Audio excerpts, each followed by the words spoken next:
Hey, all you bad guys out there. I'm Eric Estrada. I'm Officer Estrada now, Muncie PD. All right, Indiana's finest. When I'm in Muncie, I always watch Community Focus.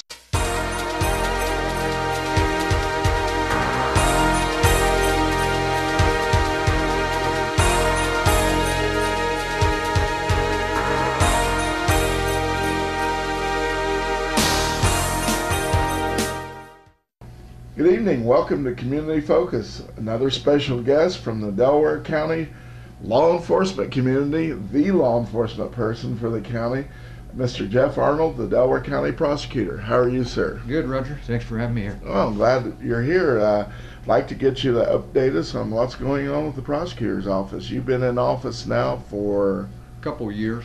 and You've been there for total. quite a while. Yeah. So tell us what's going on. What I've been trying to do is there's really two models of prosecution. What we used to do and what everybody used to do, and I'm talking years ago, because I've been a deputy for, I think I'm going on almost 30 years. Really? And then I was chief deputy. Now I'm the elected prosecutor. But there's really a couple models. Prosecutor's offices often react to crime. And that's what we were really supposed to do.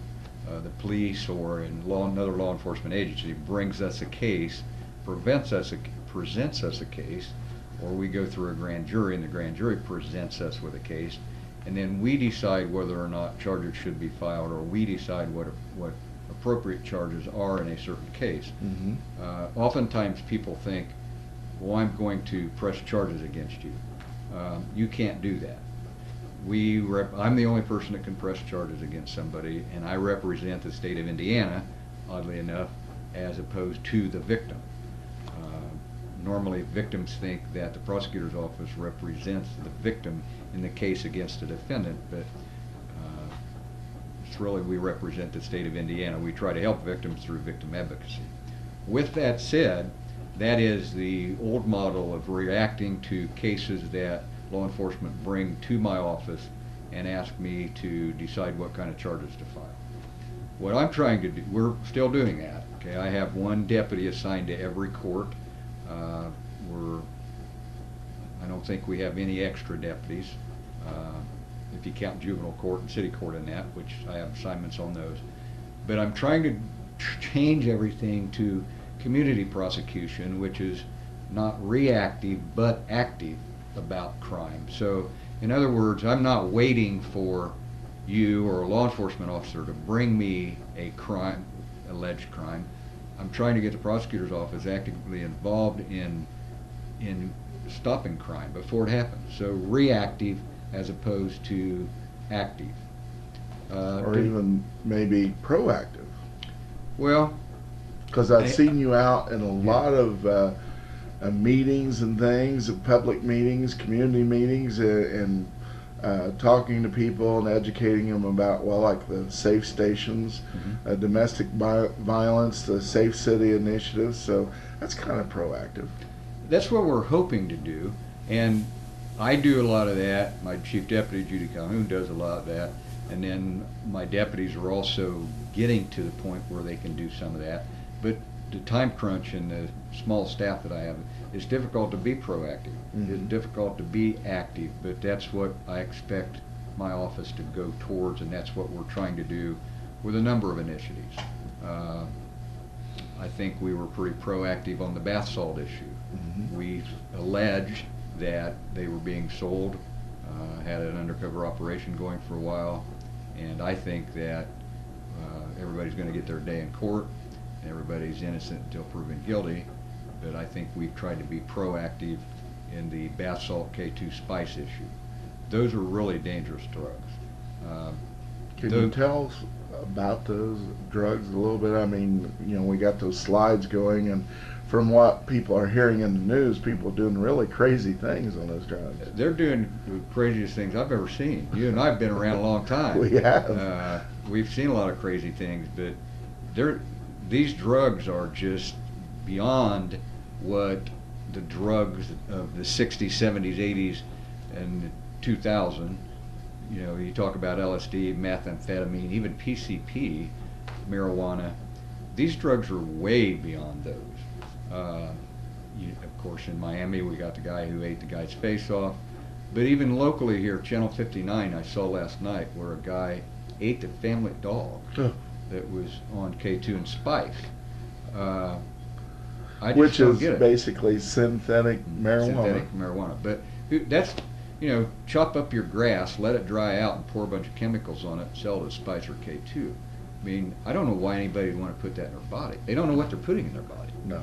So, but kids in particular think that at one time that was illegal. You could walk in and buy it. That law changed March the 15th, 2012.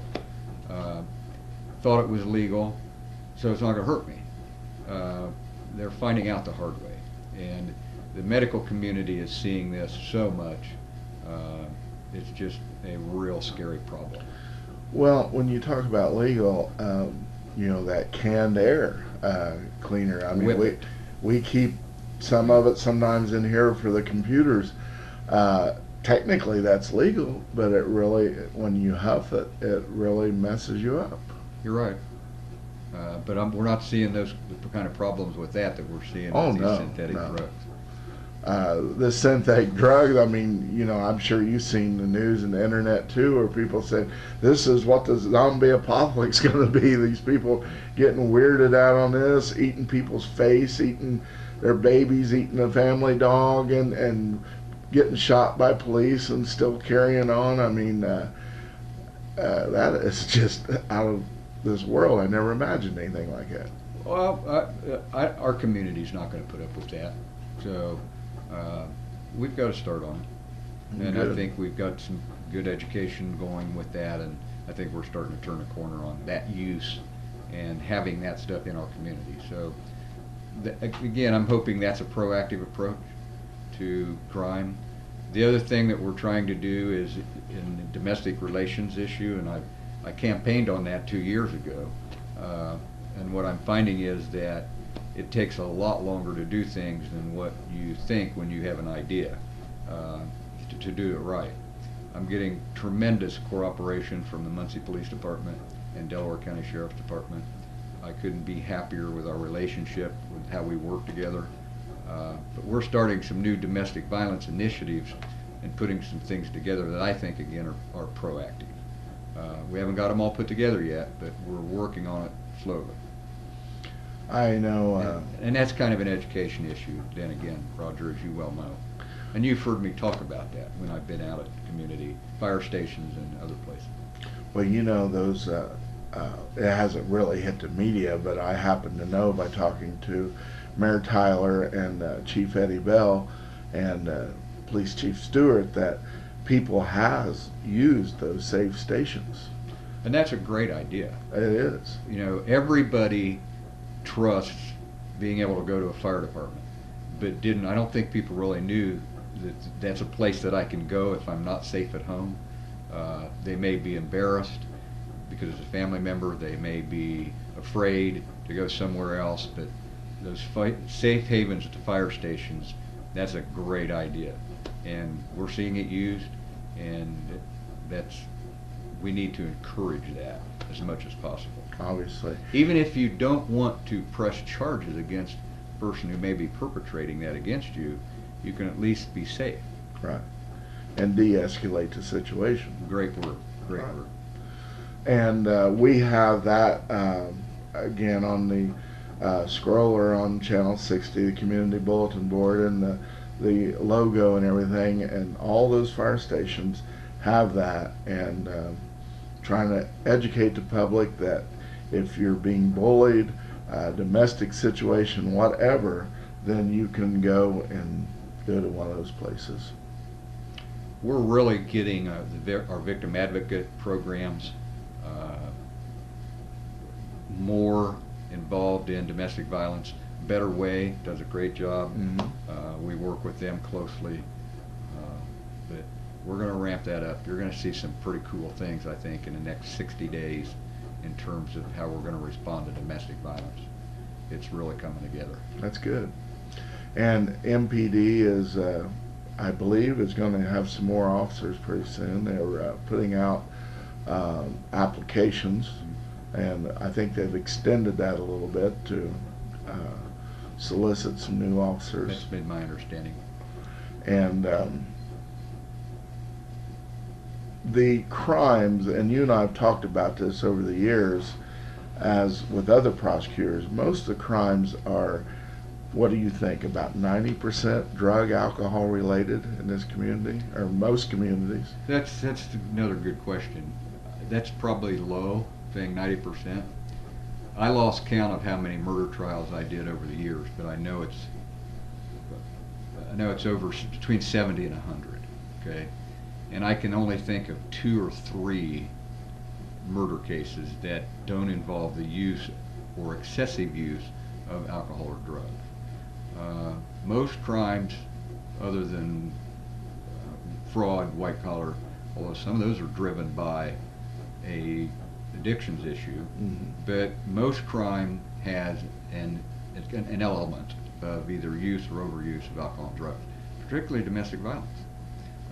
If you are using drugs as a victim, okay, or alcohol's a drug, but readily available, your likelihood, I think, I don't have that in front of me, but it's like 5 times, your likelihood of being a victim goes up 5 times. If you and your spouse both use alcohol or drugs, or excessively use alcohol and drugs, then it goes up even more. So that's an issue that we need to fix. I mean, when we arrest somebody, or we do an intervention in domestic violence, whether that's an arrest, or it's at the hospital, or it's at the fire station, then you need to think about, do both of these people, the victim and the perpetrator, need drug and alcohol education? So that's an issue that we're going to deal with at sentencing, and we're working on that also, trying to ramp those programs up. Diana Bennington, the judge at City Court, very cooperative on all this, very willing to help with all this, and knows that drug and alcohol education and treatment, let me put it, drug and alcohol evaluation, education, and treatment is an essential component of sentencing on domestic violence. And sometimes then your advocacy, your victim advocacy, you've got to deal with that then with your victim also. We're aware of that. That's a really good question. Those are the kind of things that you have to look at and think about if you want to make a change, make a difference. Not just send people to jail, send people to prison, but try to make a change in that. That's all good, and and I've talked to some judges and people in the judicial system in here on the show, and we talked about the drug court, and while that is a good concept, and trying to get somebody straightened up, rehabilitated, versus putting them into the DOC, sometimes I've seen, unfortunately, some people who gets off on it several times. They'll well, they're in drug court, well, they got an issue, then they go back, well, we're going to put them on probation, then they get arrested again, and this goes on 4 or 5 times. And when that happens 4 or 5 times, I have to wonder, is that effective?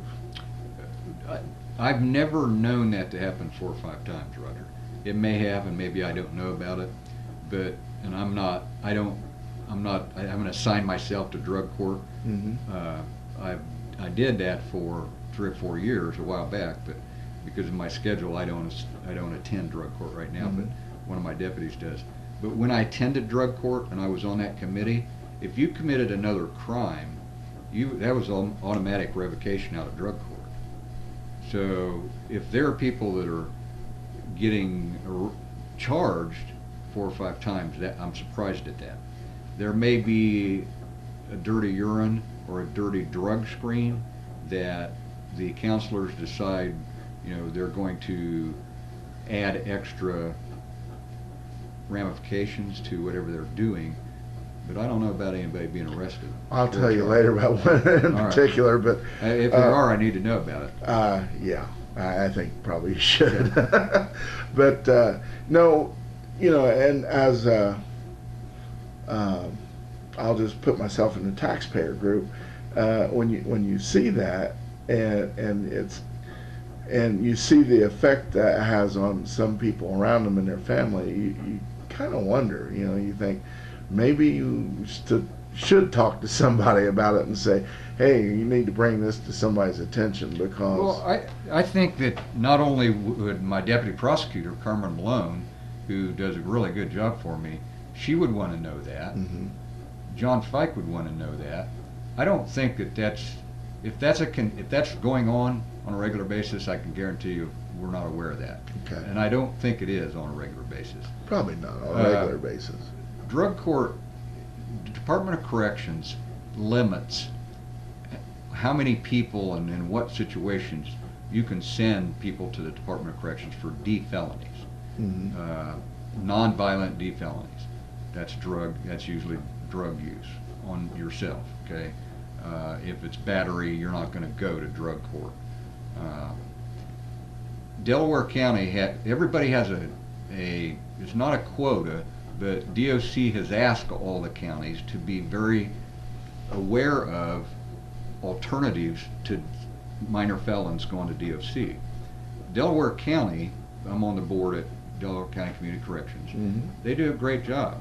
We're one of the best counties in Indiana to offer those alternatives and try to keep non-violent D felons out of the DOC. That's important. Okay? It's full. As a you brought it up. As a taxpayer, you're going to pay a lot more if I non-violent D felon to the DOC than if they go through drug court or go through Delaware County Community Corrections programs or something that a Better Way offers. Okay, so as a taxpayer, and that's a good point, you're actually better off using alternative-based sentencing. Well, if people are non-violent offenders and somebody just has a drug problem or something, I can see where, hey, let's find another alternative here.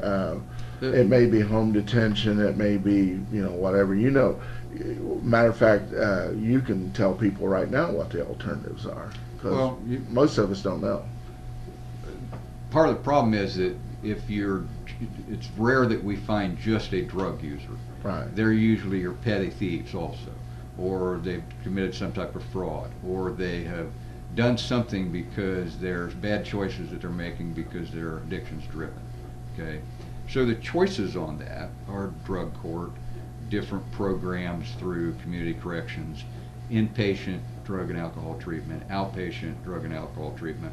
Meridian Services does a great job for all of us in doing evaluations and treatment. So those are some of the alternatives. Delaware County Community Corrections does a great job, and we need to keep putting people through that, particularly through city court and our D felons, because we can't send them anyway. DOC is not going to accept them very soon in certain situations, and that's what they're trying to get everybody across the state to do. And I know the DOC and there again, judges have told me this. They've got a lot of programs now and schooling and things to say, if you complete this, if you go to anger management, you get so much good time. If you go to get your GED, you get so much good time. Trying to get people out. Right. That's actually not a judge's decision. That's DOC. No, but they was telling me that DOC was doing that. Credit cuts. Basically trying to, and as you know better than I do, judges, they'll give a sentence, but basically once they get to DOC, it's DOC kind of takes over that. Is that correct? Not kind of, they do. Yeah. Okay. They completely take over. Because judges will say, "Don't blame me. I give them the sentence," but they let them out early, and there's not much we can do about that. I never thought I'd see the day when I had people that I sent away for violent crimes come back, but now since I've been doing this about 30 years, if you got a 60-year sentence and you do good time, you're starting to get out. So I'm hearing of people getting out that I thought I'd never see. Wow. But when you're young, you don't think about what is the alternative to that. I mean, obviously we have crime, our prisons are full. Do we build more prisons? Do we How do we fix this? Well, I don't have an answer for that. If I did, I wish you did. and I'd be on another show, right? But I'll tell you one thing that we're going to have to look at, and even if we don't like the idea, okay, because it's going to be mandated on us. Just watch. Is now I can't think what I want to say.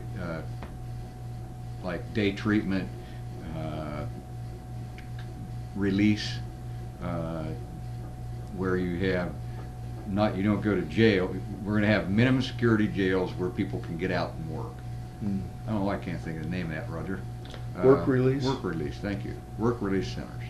We're going to end up going to those. You're going to have to. Which I'm not opposed to that. If we can keep it a good, if it doesn't cost taxpayers a lot of money. I don't have a problem with that with certain offenders. Every community has a certain... Thank you, work release. Every community has a certain base of repeat offenders. And, people you see, when you hear their name, you go, I know who they are. I've had them before. What's the answer to that? Again, a good question. I'm glad you brought that up, because we have a lot of people that talk about, well, why aren't you harder on them? Let me give you a scenario that happens a lot of that. Because I've told my deputies, I want repeat offenders on domestic violence, I want them in jail or in prison. Violent crime, you're going to prison. Child and sex offenders, you're going to prison. If we can do that. So I have certain categories, habitual offenders. If I can do habitual offender on you because you have repeated, and I file that, I want that to stick. I don't want that to be a bargaining issue, okay? So we're aware of what you're saying and we're trying to do something about it. But here's a scenario. You got a petty theft or something that's a D felony, and they've been in jail waiting for their trial for 9 months, okay? They come, and everybody knows that, and they come, your neighbors know that, okay, if you're in that neighborhood.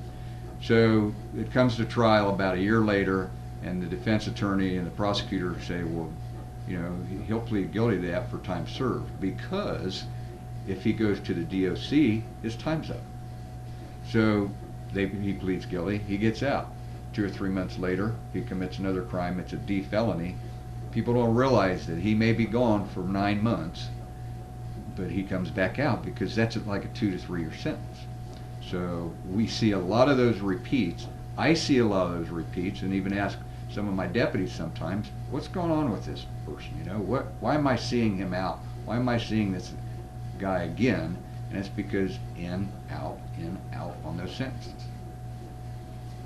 And eventually you try to, we have a mini habitual if it's a drug and alcohol offense, we try to use that, but we have people in our community that just are in and out of jail all the time. Not a lot, but in a community this size, you're going to have that. Well, any size. I remember back in the 70s when I got involved in law enforcement in Randolph County, there was some names there, as small as that is, and like Winchester and things, that you'd hear the name come over the radio, and again, it's Saturday night, they're in a big fight, or they're drunk, or all the above, and or some thefts and things like this. So there are certain names that pops up. Same thing over here in Delaware County. When I come to Delaware County, I learned that, well, there's certain names that pops up when it comes to theft or drugs or domestic violence, etc. So I've been involved now in cases where I prosecuted and the defendant ended up going to prison, mom, dad, and the kids. I'm now starting to see grandkids come through juvenile court. Huh. I mean, and since you brought up juvenile, that's a whole different ball game. And I remember the Safe City initiatives where that kind of centered on juveniles and the shooting in the park and things. Can you talk about the juvenile crime that your office has to deal with? I cover juvenile court now. I feel like juvenile court's going well. I'm not talking about me, I'm talking about the court and the things that are offered out there, and the judge that's running that, Brian Pierce, Magistrate Pierce does a really nice job with that. YOC, those programs are essential to this community, absolutely essential, particularly the YOC. If you support some community organization on a yearly basis, please make YOC one of those.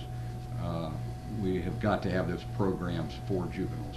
And if you read the paper at all, you know that the state Department of Child Services, that those programs are having a tendency to fall by the wayside. Okay, so we need to support YOC, and we need to support children's programs out there, and because that's linked to juvenile court. The mayor was very proactive. Again, talking about proactive. We had a meeting. You were there, I believe, at the Price Hall. About a month ago or so. I believe so, yes. Brought a lot of the community leaders, a lot of people who are elected officials, community activists together to start talking about, let's try to make sure we don't get into gun violence with juveniles, particularly in the parks this summer. And so far, knock on wood, we've had a good summer. But I think there are people out there that are actively working to make sure that happens. I think so, and I know the Chief Stewart has more police patrols in and around the parks, which helps. Because a lot of these kids, if they see a police car anywhere around, they're going to curtail what they was thinking about doing anyway. But guns with kids now is obviously a problem. That's been a problem for a long time. Oh, I absolutely. And a lot of these wannabe gangbangers and all this, and I know you took a very, you and Mayor Tyler both at that meeting. If I walked away from that meeting with anything instilled in me, because that was a pretty long meeting. It was. Instilled in me was what you and Mayor Tyler said, that we're not going to put up with this. It's a zero tolerance. I don't think the word was actually used, but it's a zero tolerance. If there's kids with guns in the park and they're caught with guns, they're going to be prosecuted. Mayor Tyler and I met a number of times before that meeting with Chief Stewart and other law enforcement officers. They're very dedicated, and they mean what they say. When we want to use the parks, we want people in our community to be able to use those parks, but we are not going to tolerate any kind of violence. Not just juveniles, and I know you just didn't mean juveniles, but anybody, if there's any type of violent crime in the parks, we're going to come down as hard as we can come down. I'm going to do it as swiftly and just as quickly as we can. And we have support of the mayor and the police department to do that. Hopefully that message is out there, but I'm glad you heard that, because that's the message we were trying to send. Well, it's a very strong and powerful message, and a very good message, because a lot of people, I've talked to up until this time, there's times they've, in our neighborhood and other neighborhoods, but I'll use mine for example, that there's a lot going on down to parks. Kids are a little bit violent. They've vandalized it. They've been mean to other kids. There's been some gunplay, things like this, and now that there's more patrols checking those parks out, this message, I believe, is getting out, because we've played that Safe City Initiative meeting for a month now, several times a day actually. I believe, hopefully, and with the newspaper, I think that message is out there, and I think that I'm hoping people have got that message. Well, you know as well as I do that somebody watching this is going to say, we know that so-and-so is still carrying guns in the park. Well, tell us. Right. Okay? If you know that and you care about this community, tell us. I don't care how you do it, anonymously, whatever, and we'll look into it. Well, I mentioned that at our neighborhood association meeting last month, and after that meeting, and basically told people, if you know of kids carrying guns, not only in the park, but walking up and down the street, that's illegal. Chances are they don't have a gun permit. They shouldn't have a gun anyway. And tell somebody, either anonymously or just make that call, and the police will check it out. Well, not only the police, but we've got concerned adults, male and female, that will go try to find them and talk to them. You know, it doesn't have to be law enforcement. It doesn't have to be charges filed. It can be as little as, hey, you know, we know you're packing. That's really, you know, people get killed that way. Right. There are people that want to talk to young adults about those issues. So it doesn't have to be law enforcement related. That information can also just go down to the appropriate people that are on the streets and willing to work with the juveniles and young adults and try to get them to quit carrying guns and being fools. Well, hopefully that works. Too often it's the bystander that gets hurt. You Right. know, they get shooting and bullets fly. And little kids. Right. And it's a shame. But, well, you're doing a good job as a prosecutor. Your office is definitely active and addressing a lot of crimes in the community, and I salute you for that. That's great. Well, I really appreciate you having me, Roger. Well, thanks for being on the show, and thank you for watching Community Focus.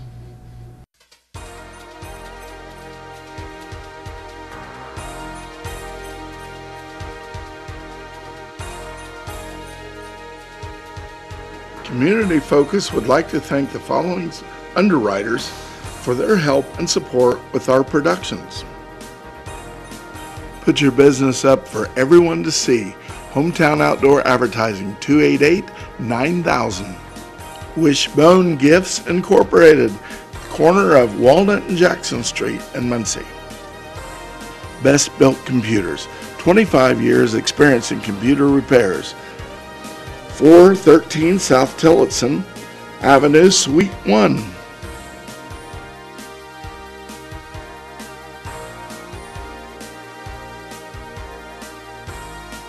Crime Stoppers. Tips can pay up to $1,000.